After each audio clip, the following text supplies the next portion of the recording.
May mga trahedya na sa unang tingin ay tila pasakit lamang para sa isang tao, ngunit sa likod ng mga abo nito ay nagtatago ang mga madidilim at nakakakilabot na sikreto. Si Kael ay isang lalaking mabait at mahinahon, at ang tanging pangarap niya sa buong buhay niya ay isang masayang tahanan. Hindi siya tipo ng taong mapag-agaw o naghahangad ng katanyagan. Gusto lamang niya ng isang payapang buhay sa tabi ni Althea, ang asawang mahal niya ng higit pa sa kanyang sariling buhay. Ngunit, isang malupit na dagok mula sa tadhana ang sumira sa munti niyang kaligayahan. 3 araw na ang nakalipas, bigla ang pumanaw si Althea sa isang misteryosong aksidente sa sasakyan.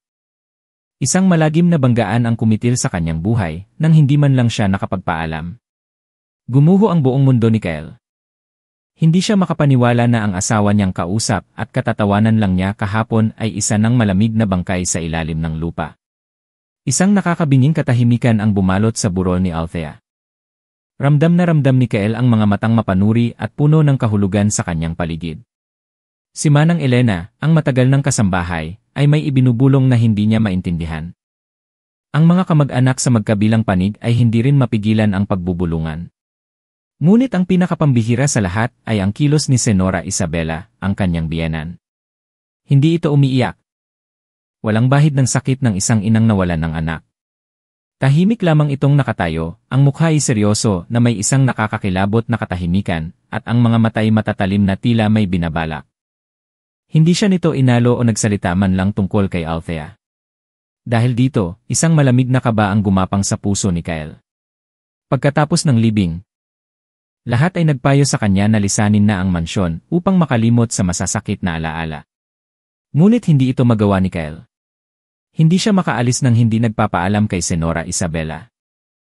Ang babaeng nawalan din ng anak.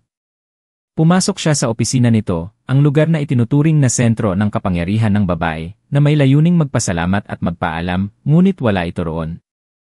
Habang naghihintay, hindi na malayang nagsimula si Kael na ayusin ang silid. Likas siyang malinis sa gamit.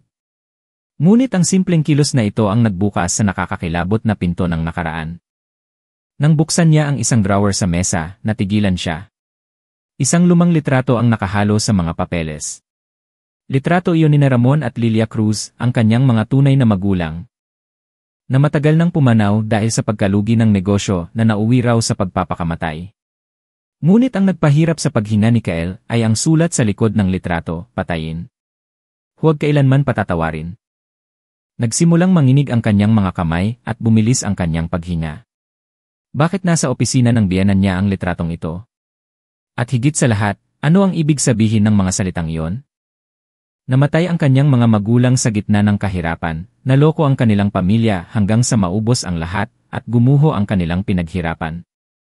Ngunit paano kung ang lahat ay isa lang palang pinagplanuhang palabas? Paano kung hindi sila nagpakamatay, kundi pinaslang? Naramdaman ni Kael na uminit ang kanyang katawan, na para bang kumukulo ang dugo sa kanyang mga ugat sa matinding galit. Binalikan niya ang bawat alaala, bawat maliit na detalye na hindi niya pinansin noon. Mayaman ang kanyang pamilya dati. Ngunit matapos ang isang palpak na kasunduan sa negosyo, gumuho ang lahat. Ang business partner ng kanyang mga magulang ang dahilan kung bakit nawala ang lahat sa kanila, na nagtulak sa kanila sa bingit ng kamatayan. Noong mga panahong iyon, bata pa lamang siya. Ngunit ngayon, nang makita niya ang litratong ito, nang matanto niyang may kaugnayan ang kanyang biyenan sa pagkamatay ng kanyang mga magulang, hindi siya mapakali. Ngunit hindi siya maaaring kumilos agad. Kung talagang may kinalaman si Senora Isabela, hindi ito basta-basta mag-iwan ng bakas. Kailangan niya ng plano, isang paraan para makalapit dito, para mawala ang pag-ingat nito. At iisa lang ang paraan, kailangan niyang pakasalan ito. Tinitigan ni Kael ang litrato, at isang masamang plano ang nabuo sa kanyang isipan. Akitin niya si Senora Isabela, paibigin. At kukuhanin ang buong tiwala nito. Kapag nawala na ang pag-iingat nito, saka lamang niya malalapitan ang mga lihim na itinatago nito. Alam niyang hindi madaling malinlang si Senora Isabela. Isa itong babaeng malakas, malamig at makapangyarihan. Ngunit isa rin siyang babaeng nalulungkot. Kailangan niyang mabighani ito. Kailangan niyang iparamdam dito na siya lang ang tanging sandalan nito. Simula sa araw na ito, hindi na siya ang dating Kael. Gagampanan niya ang papel ng isang maginoo, maalaga, At mapagmahal na lalaki. Magsasabi siya ng matatamis na salita, magpapakita ng magigiliw na kilos para matunaw ang puso nito. Gagawin niya ang lahat para makagawa ng isang sapot ng pag-ibig. Kahit na sa puso niya ay puno ng pagkamuhi, kahit na sa bawat pagtingin niya sa mga mata nito, gusto niyang sumigaw sa galit. Ngunit magtitiis siya. Magtitiyaga siya. Dahil alam niya. Hindi lang ito para sa paghihiganti para sa kanyang mga magulang, kundi para na rin kay Althea, ang kanyang pinakamamahal na asawa. Sumpa niya, pagbabayarin niya si Senora Isabela. Mula sa mapagpasyang araw na yon, hindi na ang dating Kael ang nakikita ng lahat. Sa panlabas, isa pa rin siyang lalaking nagluluksa sa pagkawala ng asawa, tahimik, hindi pala salita. At ang mga matay laging may bakas ng kalungkutan. Ngunit sa kaibuturan niya, isang naggangalit na galit ang umuusbong. Na nag-aapoy at bumubuo ng isang plano na kahit siya mismo ay hindi inakalang magagawa niya. Si Senora Isabela, ang babaeng makapangyarihan, matalino, at mahirap basahin. Kung talagang may kinalaman ito sa pagkamatay ng kanyang mga magulang, kung talagang may itinatago itong madilim na sikreto, siya ang magbubunyag ng lahat. Ngunit una, kailangan niyang makalapit dito. Kailangan niyang makuha ang tiwala nito para mahulog ito sa bitag ng pag-ibig na kanyang inihanda. Simula sa araw na yon, nagbago si Kael. Naging mas maalaga siya, mas mainit ang pakikitungo. At laging naroroon kapag kailangan siya ni Senora Isabela. Kung nahihirapan ito sa trabaho, handa siyang tumulong. Kung pagod ito, malumanay siyang mag-aalaga, magtitimpla ng mainit na tsaa. At tahimik na tatayo sa likuran nito sa tuwing kailangan nito ng masasandalan. Sa simula, tila nagdududa si Senora Isabela. Hindi mo kailangang maging ganito kaalaga sa akin, Kael. Alam kong nasasaktan ka dahil kay Althea, pero hindi ibig sabihin niyan ay kailangan mong pilitin ang sarili mo. Malumanay ang boses nito, ngunit mapanuri ang mga mata. Umiti ng bahagya si Kael. Isang ngiting malungkot at puno ng pangungulila. Hindi ko na po alam ang gagawin ko, mawala na si Althea, wala nang natitira sa akin. Kung hindi kita tutulungan, baka mabaliw ako. Yumuko siya. Sinadyang gawing garalgal ang kanyang boses. Sa mga nakaraang araw, napagtanto ko na hindi lang asawa ang nawala sa akin, kundi isang buong pamilya. Ayokong mag-isa ka. At ayoko ring maging walang silbi. Nag-isip ng malalim si Senora Isabela sa mga sinabi niya. Hindi ito sumagot, marahan lang na tinapik ang kanyang balikat. Kung gayon, manatili ka rito. Malamig din ang mansyon na ito. Alam ni Kael, nagsisimula na itong maniwala sa kanya. Unti-unti, nasanay si Senora Isabela sa presensya niya. Sa bawat hapunan, laging si Kael ang humihila ng upuan para sa kanya. Gabi-gabi, kung nagtatrabaho pa ito ng hating gabi, siya ang laging nagdadala ng tsaa at malumanay na nagsasabing, "Huwag po kayong magpagod ng husto, maayokong bumagsak kayo tulad ni Althea." Ang mga salitang iyon ay parang mga palasong may lason. Na may bigat na kung minsan ay napapatingala si Senora Isabela sa kanya, na para bang sinusuri kung tunay ngang taos puso ang lalaking ito. Ngunit alam ni Kael, hindi pa yon sapat. Nag-iingat pa rin si Senora Isabela. Kailangan niya ng isang tiyak na tulak para tuluyan itong mawala ng depensa, para ituring siya nitong isang tunay na kakampi. Isang lalaking mapagsasabihan ng mga sakit na hindi masabi. Dumating ang pagkakataon isang gabi. Mag-isang nakaupo si Kael sa sala, at sa harap niya ay isang bote ng alak na halos ubos na. Ang madilim na ilaw ay tumatama sa kanyang mukha, na nagpapatingkad sa kanyang mga matang malalim at puno ng pighati. Bumaba ng hagdan si Senora Isabela, na may pagdududa sa mga mata. Anong ginagawa mo? Tumingala si Kael, at ang kanyang mga matay namumula dahil sa alak at sa paghating sinasadyang ipakita. Ngumiti siya ng mapait, isang ngiting puno ng pait. Alam niyo po ba? Malumanay niyang sabi, hindi ko kailanman inisip na iiwan ako ni Althea ng ganito. Nagsalin pa siya ng isang baso, at ang kanyang mga matay walang laman. Akala ko, mayroon na akong isang masayang pamilya, pero sa isang iglap, nawala ang lahat. Natigilan si Senora Isabela. Umiling si Kael, at ang boses niya ay bumulong na parang kinakausap ang sarili. Alam niyo po ba ang pakiramdam na mawalan ng pinakamahalagang tao sa buhay niyo? Natigilan ito, na tila may tinamaan ang mga salitang iyon sa isang lihim na sulok ng kanyang pagkatao. Sinamantala ni Kael ang sandaling iyon, at ang kanyang mga mata ay naging malumanay at puno ng katapatan.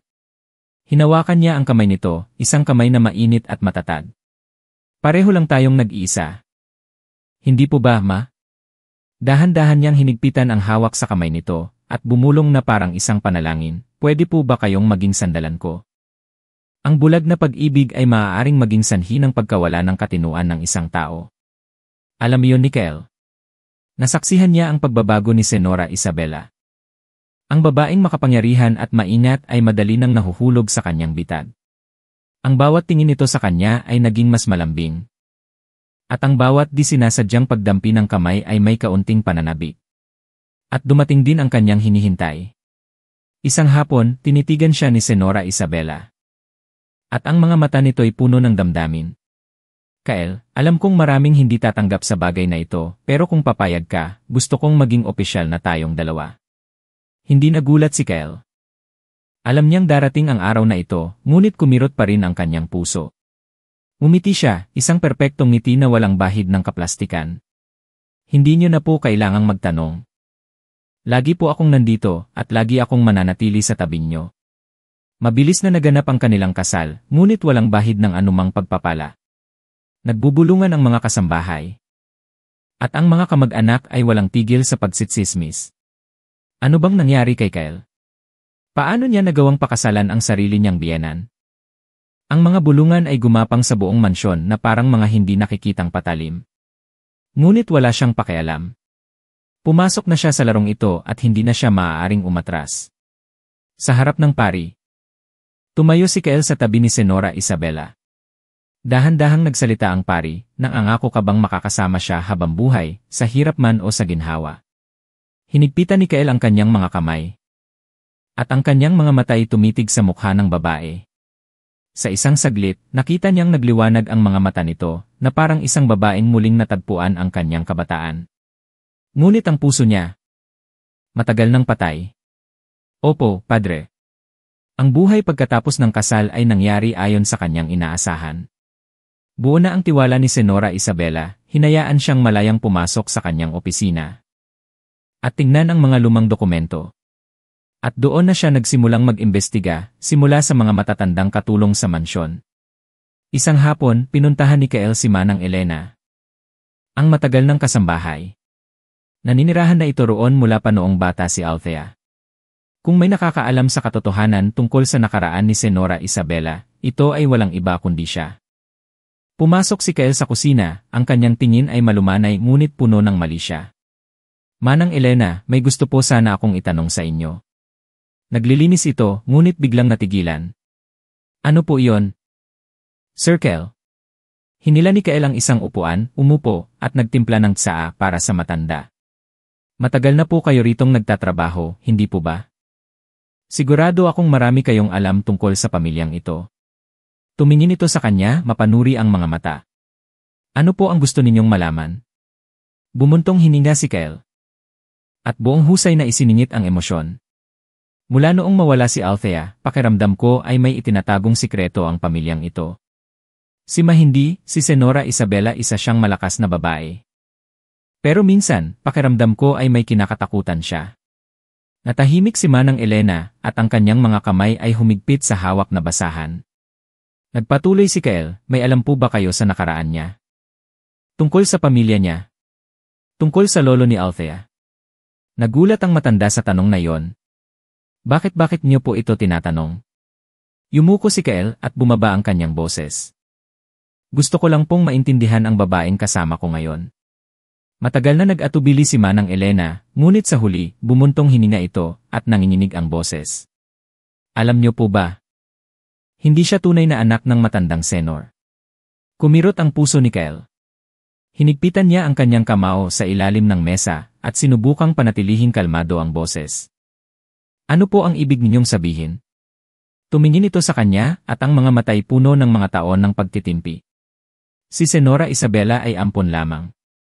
Ang mga salitang iyon ay parang kidlat na tumama sa isipan ni Kael. Hindi siya makapaniwala sa narinig. Hindi tunay na anak ni Senor de la Vega si Senora Isabela. Ngunit namuhay siya bilang isang lehitimong tagapagmana sa loob ng maraming taon. Kung ampon lang siya, nasaan ang tunay na anak ni Senor de la Vega? Nagmamadaling nagtanong si Kyle. Umiling si Manang Elena, mabagal ngunit puno ng pangingilabot ang kanyang boses. Walang nakakaalam. Isa lang ang sigurado, noong dumating si Senora Isabela. Lahat ng miyembro ng pamilya de la Vega ay nawala. Naramdaman ni Kyle na nanlamig ang kanyang likod. Nawala, ulit niya na tila nabibilaukan. Tumango ito. Ang mga taong malapit sa matandang senor ay isa-isang umalis sa pamilya, hindi malaman kung saan napunta. Pati ang tunay na anak na babae ng senor ay hindi na nabanggit pa. Na para bang hindi siya kailanman umiral. Kinilabutan si Kyle sa katotohanan ito. Isang babaeng walang dugong kaugnayan sa pamilya, ngunit nagawang agawin ang lahat. Ano ang ginawa niya para mapalitan ang posisyon ng isang lehitimong tagapagmana? Simpleng ampon lang ba siya? O may mas malalim na sabuatan sa likod nito? Alam ni Kyle na malalim na ang kanyang napasok sa kadiliman ng nakaraan, ngunit hindi na siya maaaring huminto. Kailangan niyang malaman pa. Kailangan niyang malaman kung paano nawala ang tunay na anak ni Senor de la Vega, at higit sa lahat, kung ano ang ginawa ni Senora Isabela para makuha ang posisyong ito.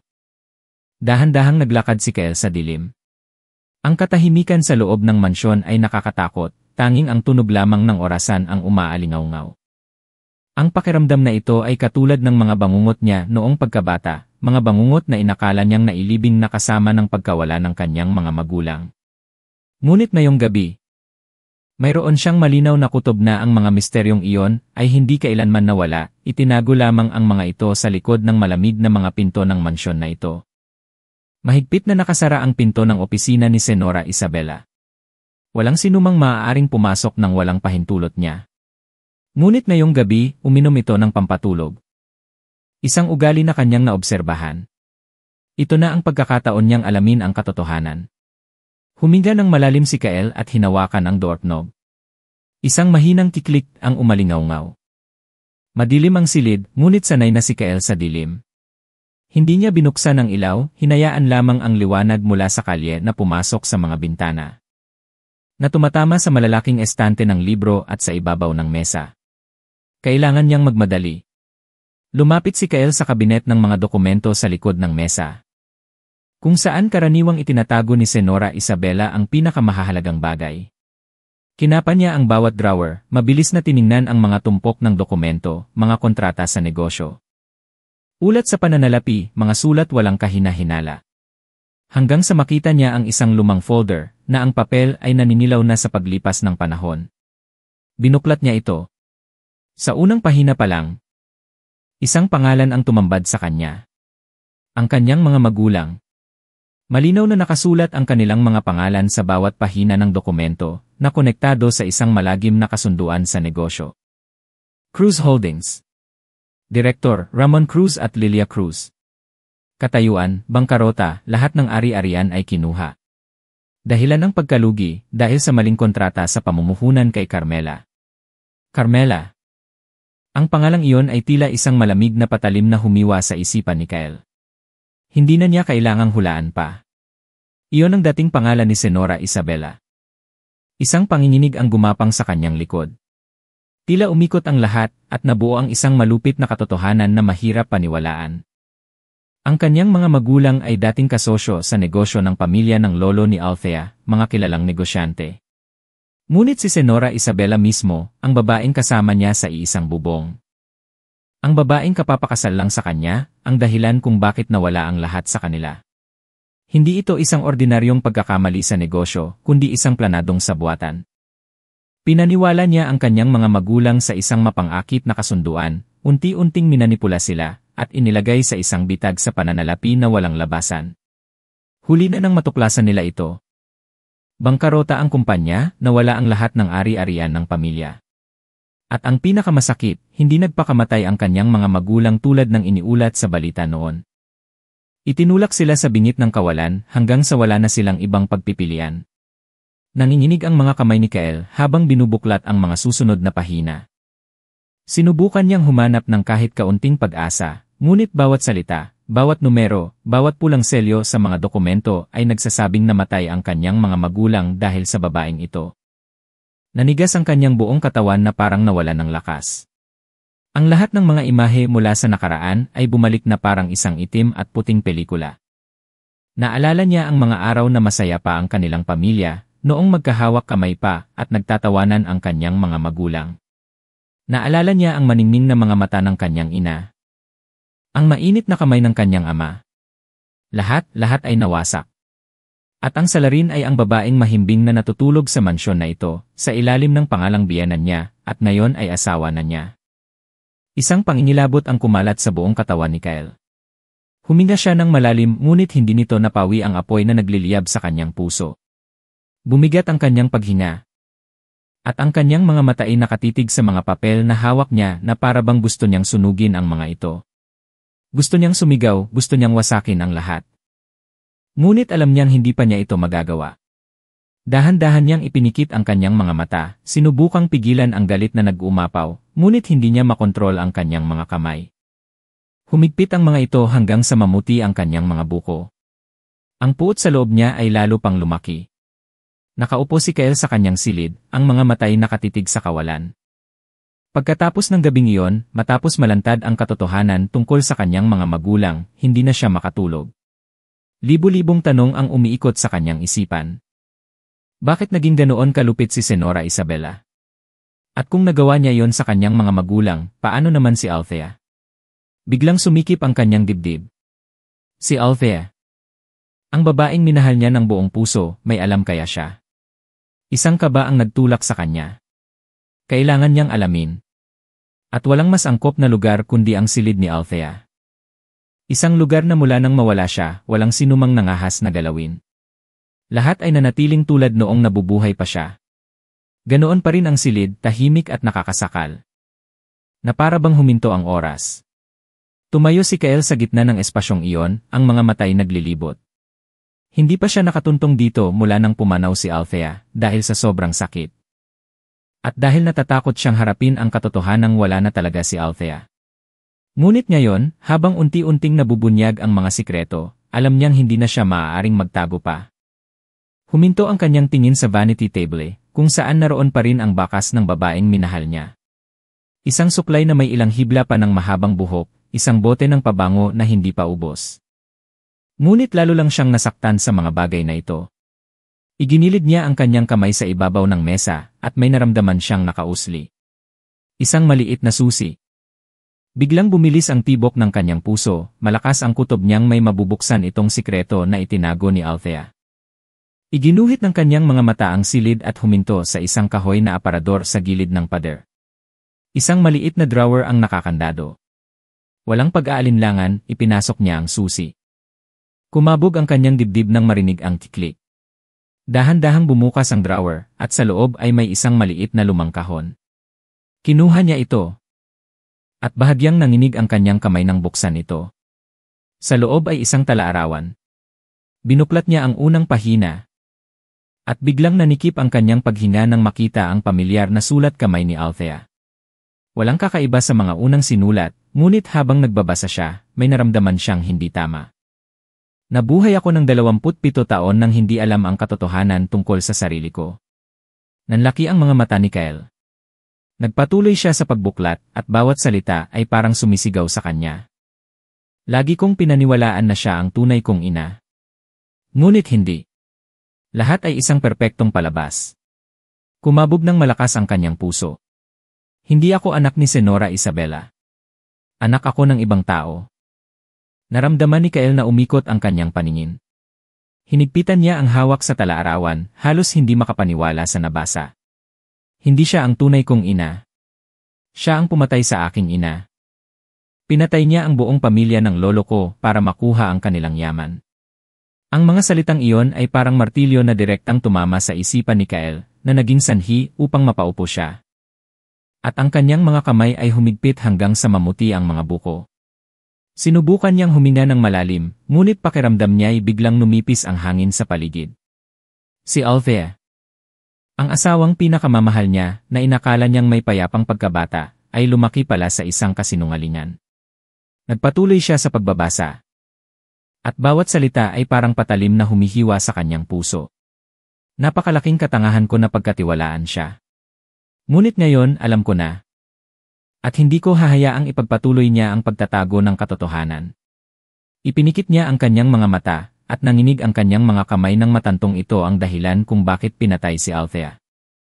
Kailangan kong humanap ng ebidensya, kailangan kong ilantad ang katotohanan.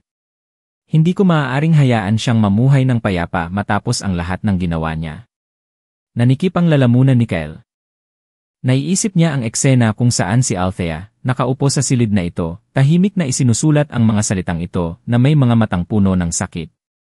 Alam na niya, naintindihan na niya ang lahat. At nagpasya siyang tumayo, humanap ng paraan upang ilantad ang babaeng iyon. Ngunit hindi siya umabot. Kung may mangyari sa akin, Kyle. Kung mabasa mo ang talaarawang ito, pakiusap. Maniwala ka sa akin. Pinatay niya ang tunay kong pamilya. Maaaring pinatay niya rin ako. Nanigas ang paghinga ni Kyle, blangko ang kanyang isipan. At kumirot ang kanyang puso na parang may pumipiga rito. Isang malamig na pakiramdam ang gumapang sa bawat himaymay ng kanyang laman. Pinatay nito ang buong pamilya ni Althea. At pagkatapos ay pinatay din siya. Hindi alam ni Kyle kung gaano siya katagal na nakaupo roon. Ang alam lang niya, nang itaas niya ang kanyang ulo, wala nang liwanag ang kanyang mga mata. Napalitan na ito ng kadilimang parang walang katapusang bangin ng pagkamuhi. Muli siyang lumingon sa silid.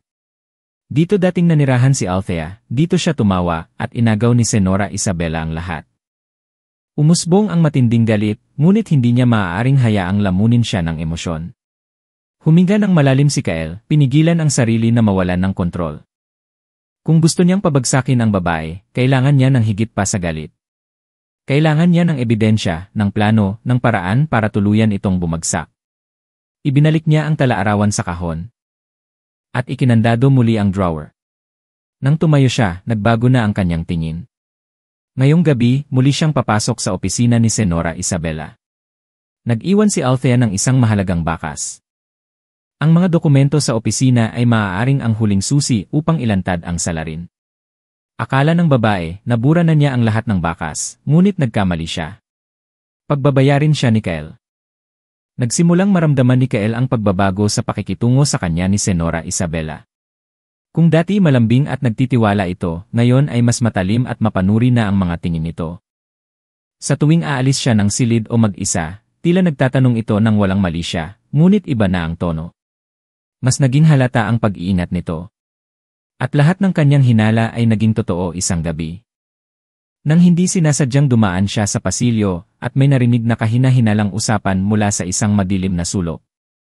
Isang di kilalang lalaki ang kausap ni Senora Isabela. Ang madilaw na ilaw ay tumatama sa mukha nito na nagpapatingkad sa kanyang seryosong anyo at pagkalkulado. Bantayan mo siya. Gusto kong malaman ang bawat galaw niya sa bahay na ito. Kung may gagawin siyang kakaiba, i-report mo agad sa akin. Pigil hininga si Kyle, nanigas ang buong katawan. Isang malamig na pakiramdam ang gumapang sa kanyang likod. Hindi lang siya pinaghihinalaan, pinababantayan na rin siya. Bumilis ang tibok ng kanyang puso. Masyado na siyang malapit sa katotohanan. Ibig sabihin, nasa panganib siya.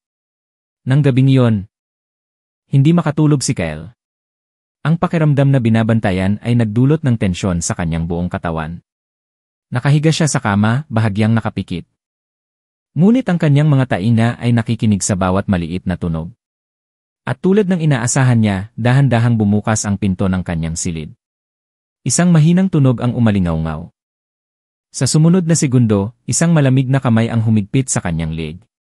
Biglang iminulat ni Kyle ang kanyang mga mata, naramdamang naputol ang kanyang hininga. Isang lalaking nakaitim na may takip sa mukha ang dumadagan sa kanya sa kama.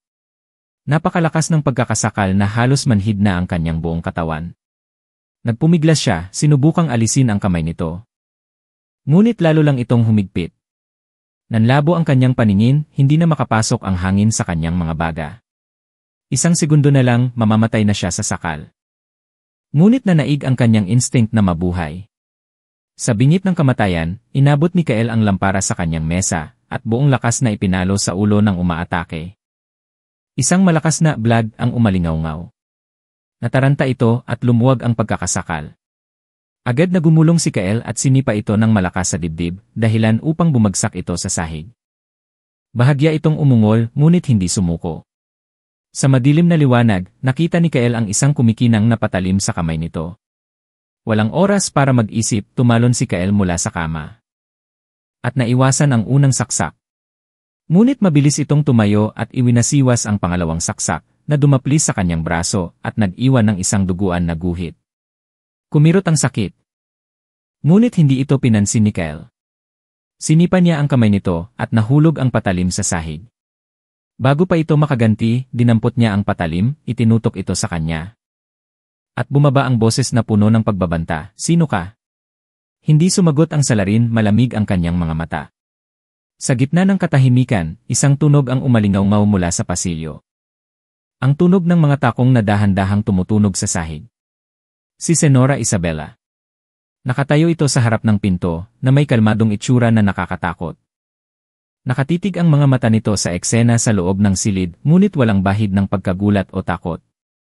Alam niyang mangyayari ito. "Ayos ka lang ba?" tanong nito, ngunit walang bakas ng pag-aalala. Pinunasan ni Kael ang dugo sa kanyang braso, hindi inaalis ang tingin sa babae. "Ano sa tingin mo?" Umiti ito ng bahagya, dahan-dahang pumasok sa silid. At ang kanyang malamig na mga mata ay dumapo sa salarin na nakatayo lang. "Hindi ko akalaing ganyan kakalakas." Naggitngit ang mga ngipin ni Kael. "Nagpadala ka ng tao para patayin ako." Inikiling ni Senora Isabela ang kanyang ulo na may bahid ng interes. "Patayin ka? Kung gusto kitang patayin, sa tingin mo ba'y nakatayo ka pa riyan?" Humigpit ang hawak ni Kael sa patalim. At ang kanyang dibdib ay umaalon sa galit. "Alam ko na ang lahat. Alam kong pinatay mo si Althea. Alam kong pinatay mo ang buong pamilya niya." Sandaling dumilim ang mga mata ni Senora Isabela. At tila nagyelo ang hangin sa silid. Ngunit sa halip na itanggi o magpakita ng takot, bahagya itong ngumiti, isang ngiting maputla ngunit puno ng panganib. "Nasaan ang ebidensya?" Ang boses niya ay kasing gaan ng hangin, ngunit bawat salita ay kasing talim ng patalim. Hindi sumagot si Kael, dahil sa sandaling ito, wala pa siyang ebidensya. Lumapit si Senora Isabela. Sinusuri ang bawat ekspresyon niya.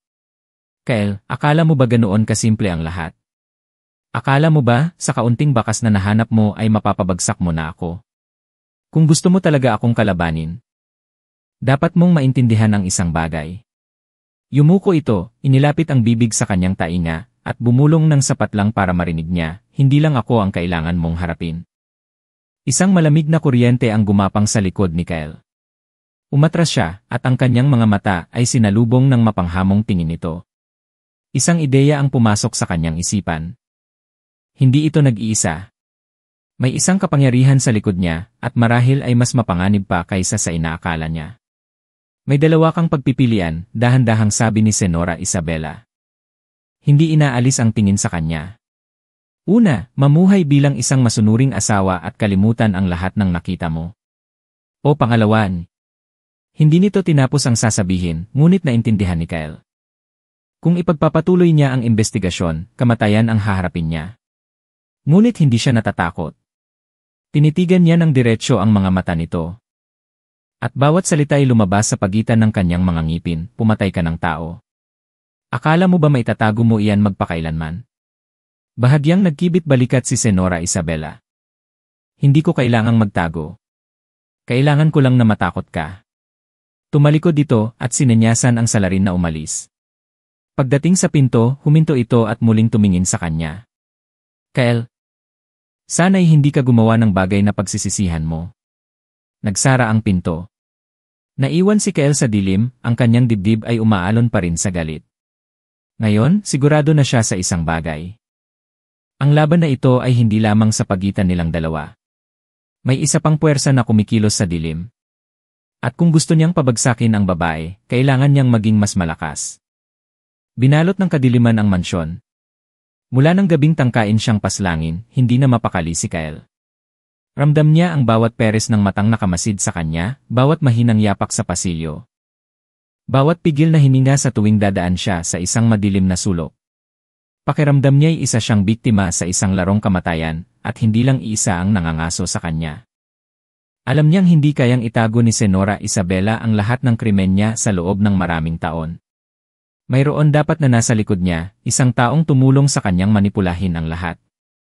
Burahin ang mga bakas, at itulak ang mga humahadlang sa kanya sa walang hanggang kadiliman. At para pabagsakin siya, kailangan niyang malaman kung sino yon. Nang gabing iyon, nagpasya si Kael na sundan si Senora Isabela. Tahimik siyang nakatayo sa balkonahe ng ikalawang palapag, pinagmamasdan ang anino nitong bumababa ng hagdan. Na may anyong kalmado ngunit puno ng pagkalkulado. Isang itim na marangyang kotse ang naghihintay sa labas ng gate. Hindi na siya nag-atubili. Kinuha niya ang susi ng kanyang sasakyan at sinundan ito mula sa malayo. Pagkatapos ng kalahating oras na pagmamaneho, huminto si Senora Isabela sa harap ng isang nagliliwanag na gusali sa gitna ng syudad. Nagtago si Kael sa malayo, pinagmamasdan siyang pumasok sa malaking salaming pinto. Kung saan isang nasa katanghaliang gulang na lalaki na may anyong makapangyarihan ang naghihintay. Ang mga mata ng lalaki ay matalim, kalmado, at medyo nakakatakot. May pinag-usapan sila bago sabay na pumasok sa elevator at nawala sa kanyang paningin. Sinasabi ng kanyang kutob na ang lalaking iyon ang puwersa sa likod niya. Humigpit ang kamao ni Kael. Kailangan niyang alamin. Ngunit paglabas pa lang niya ng kotse, isang malamig na hangin ang gumapang sa kanyang likod. Pakiramdam niya ay may sumusunod sa kanya. Dahan-dahan siyang sumulyap sa gilid. At isang anino ang nakita niya sa malayo. Hindi isa, kundi dalawa. Napamura siya sa isip. Natuklasan na siya. Walang pag-aalinlangan, tumalikod siya at naglakad palayo, sinubukang magmukhang normal. Ngunit pagliko niya sa isang maliit na eskinita, bumilis ang mga yabag sa likuran niya. Hinahabol siya. Hindi siya maaaring bumalik sa kotse, iyon ay isang bitad. Mas binilisan niya ang takbo. Lumiko sa isang masikip na daanan at ang kanyang mga yapak ay umalingaw-ngaw sa basang kalsada. Sa unahan ay isang dead end. Humarap siya. Dalawang di kilalang lalaki ang nakaharang sa pasukan ng eskinita. Ngumisi ang isa at ang kanyang mababang boses ay umalingaw-ngaw sa dilim, hindi maganda ang sobrang pagiging mausisa, Kael. Humigpit ang kanyang mga kamay. Sino kayo? Tumawa ng mahina ang isa pa. Mga tauhan niya. O mga tauhan niya. Nanlamig ang dugo ni Kael. Hindi lang si Senora Isabela. Tama nga siya. Hindi ito ang nagmamanipula ng lahat. May isa pang puwersa, mas mataas, mas nakakatakot, na kumokontrol sa lahat. Sino ang nasa likod niya, sigaw niya. Umiti ang kaharap niya. Ngunit walang bakas ng saya sa mga mata nito. Hindi mo na kailangang malaman. Ang kailangan mong gawin ay huminto bago pa mahuli ang lahat. Kung hindi, inikiling nito ang ulo. Matutulad ka kay Althea. Isang pangungusap lang iyon, ngunit sapat na para manindig ang lahat ng balahibo ni Kael. Ang galit sa loob niya ay sumiklab na parang apoy. Sumugod siya. Sinuntok ng diretsyo sa mukha ang lalaking pinakamalapit sa kanya. Nabigla ito at umatras, ngunit mabilis na bumunot ng patalim ang pangalawa at humiwa sa kanyang balikat. Kumirot ang sakit ngunit hindi huminto si Kael. Sinipa niya ang binti ng may hawak ng patalim kaya nawalan ito ng balanse. Bago pa sila makaganti, tumakbo siya palabas sa malaking kalsada. Ang mga yabag ay sumusunod pa rin sa likuran niya. Tumawid siya ng kalsada at sumiksik sa gitna ng maraming tao. Hindi siya maaaring galawin dito.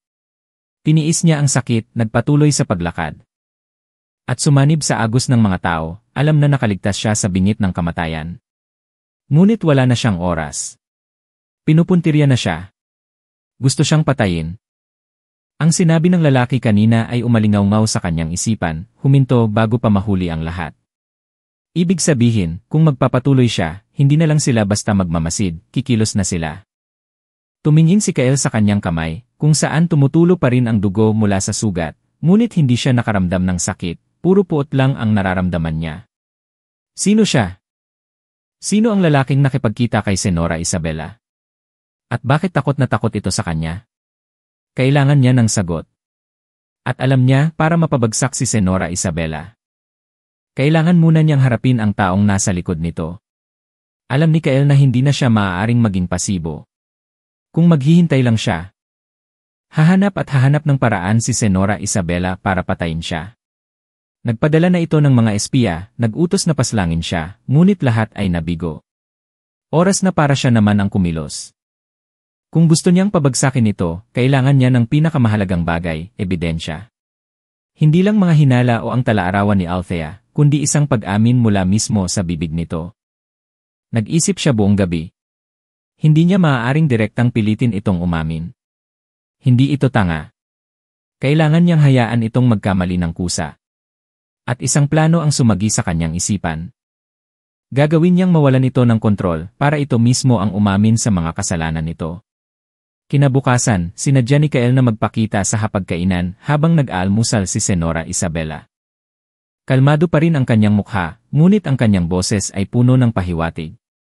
Nitong mga nakaraang araw, marami akong naiisip tungkol kay Althea, tungkol sa mga bagay sa nakaraan. Umupo siya sa tapat nito, nagsalin ng tsaa para sa sarili, at maingat na pinagmasdan ang reaksyon nito. Nakangiti pa rin si Senora Isabela. Ngunit nakita ni Kael na bahagyang huminto ang kamay nito sa ibabaw ng tasa. Ano bang mayroon sa nakaraan na dapat pag-isipan ng husto? Nagkibit balikat siya. Napagtanto ko lang na napakaraming sikreto na hindi ko napansin noon. Halimbawa, ang tungkol sa pamilya ng lolo ni Althea. Kakaiba ang pagkawala nila. Hindi po ba? Ibinaba nito ang tasa. At bahagyang dumilim ang mga mata. Ano ang gusto mong iparating, Kael? Sumandal si Kael sa upuan, sadyang bumuntong hininga na parang nag-iisip. Wala naman po. Nagtataka lang ako kung mayroong sinumang sadyang nagtago ng katotohanan. Isang matalim na kislap ang dumaan sa mga mata nito. Malinaw na ang mga sinasabi niya ay tumatama sa kinakatakutan nito. Ngunit sinubukan pa rin itong manatiling kalmado. Masyado kang nag-iisip. Huwag mong kalimutan na ako ang naging ina ni Althea sa loob ng maraming taon. Kung mayroon mang problema, sa tingin mo ba'y hindi ko malalaman? Umiti ng mapait si Kael. Ganoon po ba? Pero may narinig akong ilang kawili-wiling bagay tungkol sa pagiging hindi nyo tunay na ina ni Althea. Bahagyang nanginig ang kutsara sa kamay ni Senora Isabela, ngunit sandali lang. Binalik nito ang kalmadong anyo. Sino ang nagsabi sa'yo niyan? Inikiling ni Kael ang ulo na parang ninanamnam ang usapan. Wala naman po. Nagkataon lang na nahanap ko ang talaarawan ni Althea. Biglang dumilim ang mga mata ni Senora Isabela. Talaarawan? Opo, ang talaarawan na iniwan ni Althea bago siya mawala. Alam niyo po ba, matagal na kayong pinaghihinalaan ni Althea. Alam niyang hindi kayo ang tunay niyang ina. Alam niya ang ginawa ninyo sa tunay niyang pamilya. Isang nakamamatay na katahimikan ang bumalot sa silid. Hinigpitan ni Senora Isabela ang hawak na serbilyeta, nanlilisik ang mga mata. Ngunit hindi ito nagsalita. Alam ni Kael na unti-unti nang nalalatag ang bitad. Nagpasya siyang itulak pa ito. Hindi lang iyon, may nalaman din akong iba pa. Ang tunay kong mga magulang. Dati silang kasosyo sa negosyo ng lolo ni Althea, ngunit nawala ang lahat sa kanila, nalugi, at itinulak sa bingit ng kamatayan. At sino ang pinakanakikinabang doon? Kayo, hindi po ba? Bahagyang nanginig ang kamay ni Senora Isabela na nakapatong sa mesa.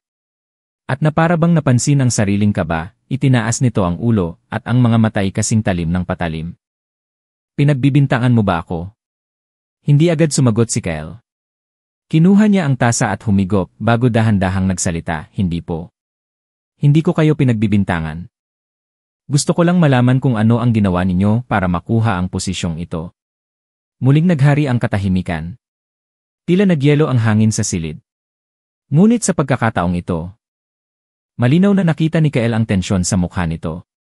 Ito na ang pagkakataon para itulak siya sa kanyang hangganan. Kinuha niya ang kanyang telepono mula sa bulsa at dahan-dahang inilagay sa mesa. Alam niyo po ba, may mga taong gumagawa ng krimen pero akala nila ay maitatago nila ito magpakailanman.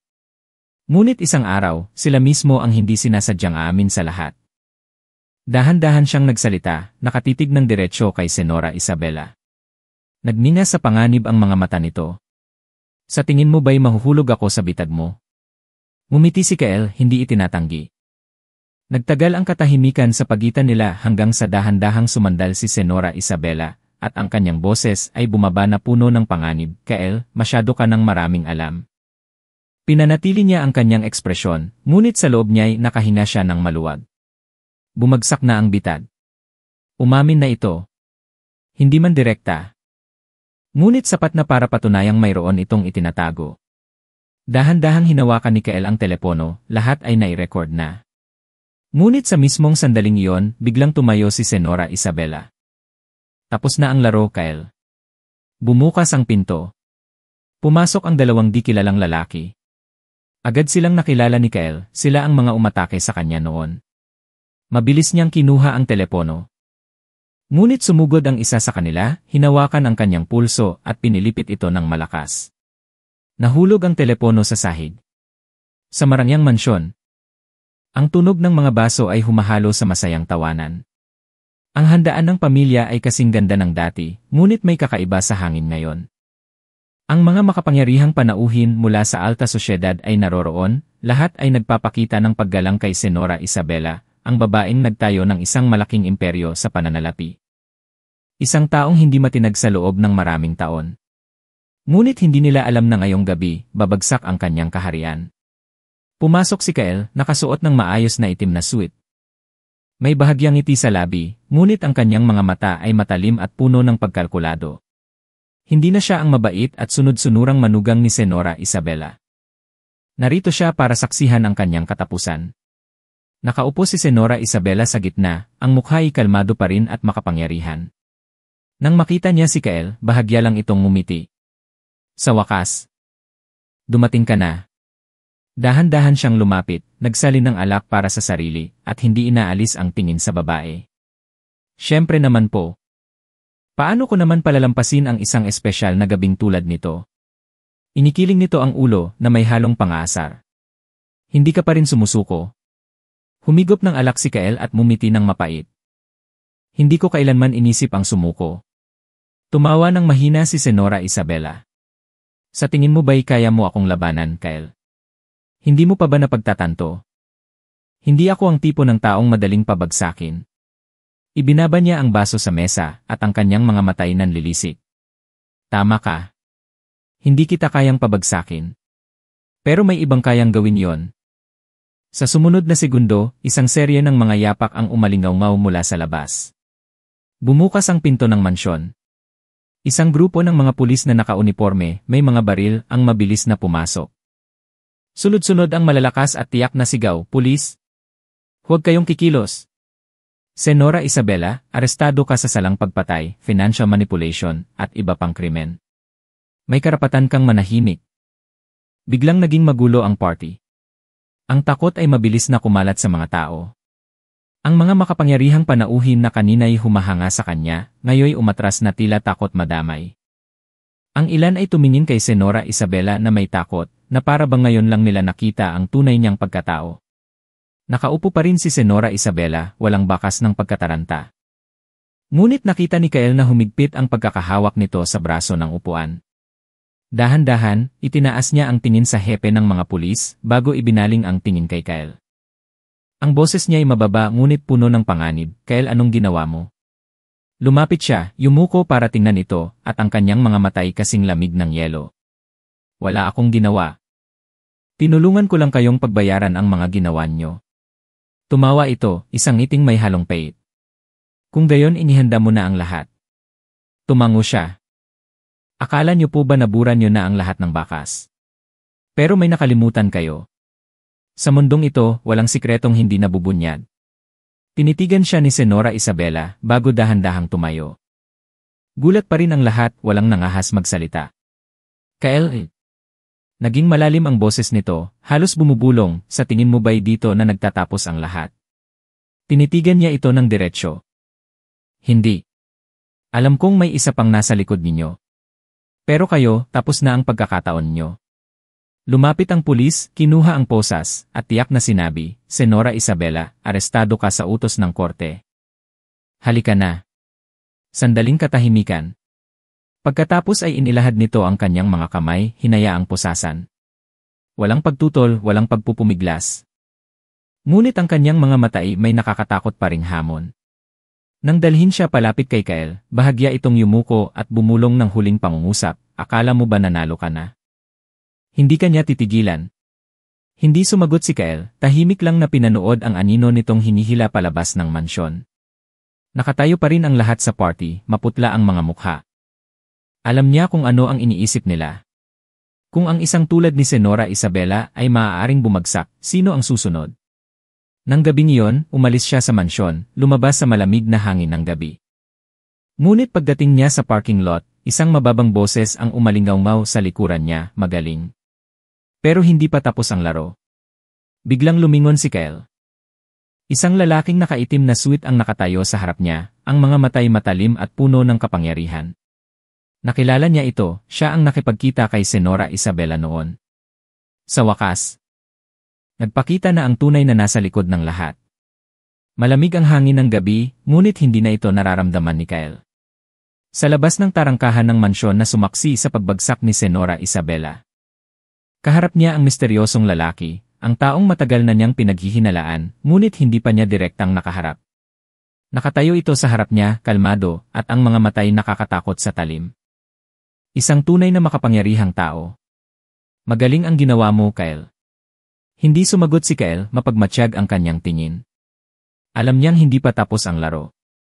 Ipinasok ng lalaki ang kamay sa kanyang bulsa, kinuha ang isang lumang sobre, at inilagay sa kamay ni Kyle. Buksan mo. Oras na para malaman mo ang katotohanan. Kumabog ang puso ni Kyle. Humigpit ang hawak sa sobre. Isang malabo ngunit malakas na kutob ang yumanig sa kanya. Dahan-dahan niyang binuksan ang sobre at inilabas ang papel sa loob. Lumang sulat, kupas na ang tinta. Ngunit sapat pa ring malinaw para halos huminto ang tibok ng kanyang puso.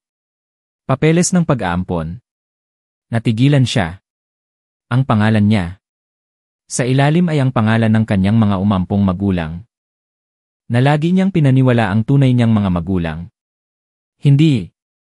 Umiling si Kyle, pakiramdam na umikot ang mundo. Hindi ito maaari. Ang lalaki sa harap niya ay nanatiling kalmado. Hindi ka nila tunay na anak. Ang mga magulang mo ay inutusan lamang na alagaan ka. Bumigat ang paghinga ni Kyle. Bakit? Bakit hindi ko ito alam? Ngumisi ang lalaki. At ang kanyang mga matay tila tumatagos sa kanyang isipan. Hindi ka ba nagtataka? Bakit ikaw lang ang natirang buhay noong bumagsak ang pamilya mo? Sa tingin mo ba talaga'y aksidente yon? Ang mga hiwa-hiwalay na piraso ay nagsimulang magkabit-kabit sa isipan ni Kyle. Ang kanyang mga magulang hindi niya sila tunay na magulang. Napalunok siya at nanlisik ang mga mata. Kung gayon, sino ang tunay kong mga magulang? Sandaling natahimik ang lalaki bago dahan-dahang bumuntong hininga. Ikaw ang huling tagapagmana ng pamilya ng lolo ni Althea. Natulala si Kyle. Gumuho ang buong mundo sa harap niya. Siya at si Althea magkadugo. Ang pagkabigla ay nagpamanhid sa lahat ng kanyang iniisip. Umatras siya, nanigas ang katawan. Hindi maaari. Hindi ako naniniwala. Ngunit malinaw ang lahat.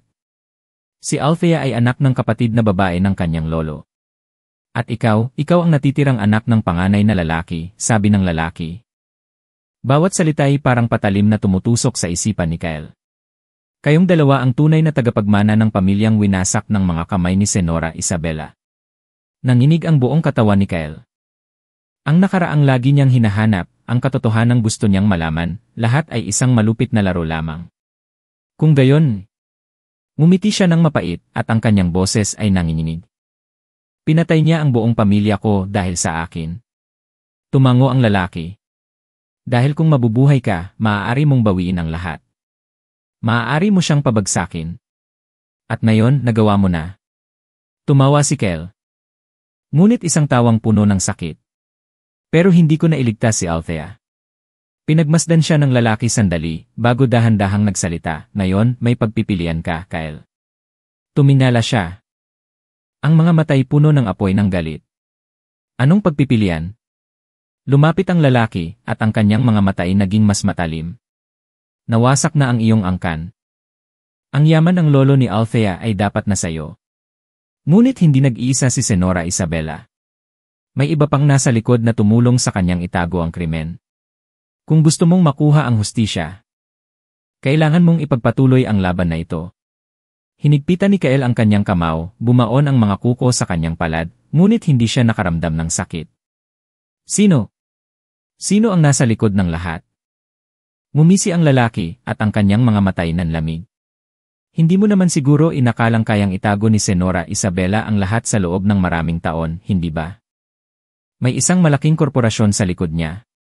Sila ang nagmanipula ng lahat ng yaman ng pamilya ng lolo ni Althea, nagtago ng mga pagpatay, at nagpawalang bisa sa lahat.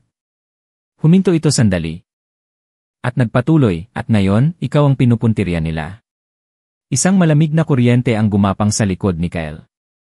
Akala niya itapos na ang lahat, ngunit simula pa lang pala. May dalawa kang pagpipilian, sabi ng lalaki, bumaba ang boses. Una, maglaho, kalimutan ang lahat, at mamuhay bilang isang maswerteng nakaligtas. O, ipagpatuloy maging bahagi ng mas malaking laro. At harapin ang mga tunay na nasa likod ng lahat. Huminga ng malalim si Kyle, at ang kanyang mga matay unti-unting naging determinado. Hindi na siya isang mahina. Hindi na isang puppet sa larong ito. Hindi siya hihinto. Hindi ako tatakas. Matigas ang kanyang boses. Gusto kong malaman kung sino ang sumira sa pamilya ko. At gusto kong tapusin ang lahat. Ngumiti ang lalaki, at may bakas ng paghanga sa kanyang mga mata. Mabuti.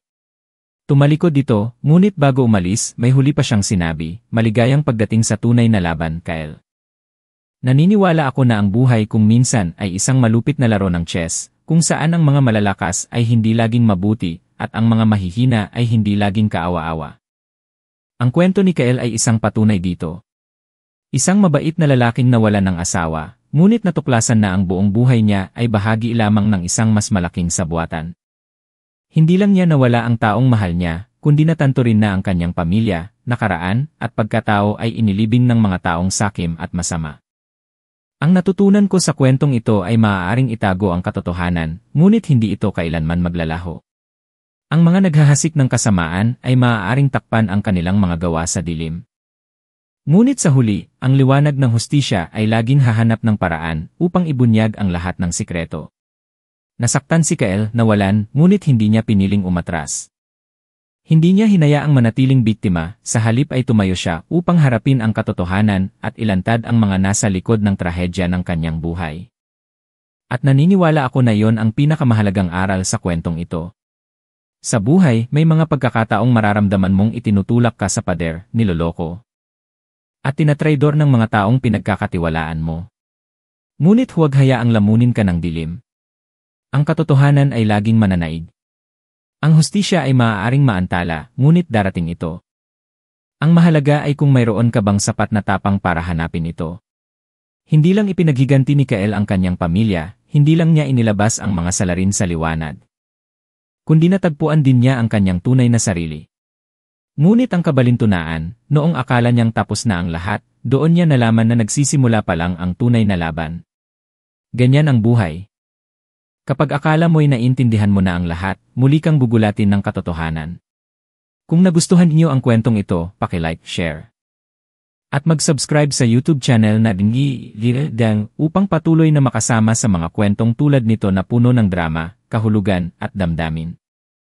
Huwag kalimutang mag-iwan ng komento sa ibaba at sabihin sa akin kung ano ang inyong naramdaman sa kwento at kung ano sa tingin nyo ang susunod na gagawin ni Kyle. Sa tingin nyo ba'y magwawagi siya o pababagsakin siya ng mas malaking puwersa? Inaabangan ko ang inyong mga saloobin. Maraming salamat sa panonood. Sama-sama nating ipalaganap ang mga makabuluhang kwento.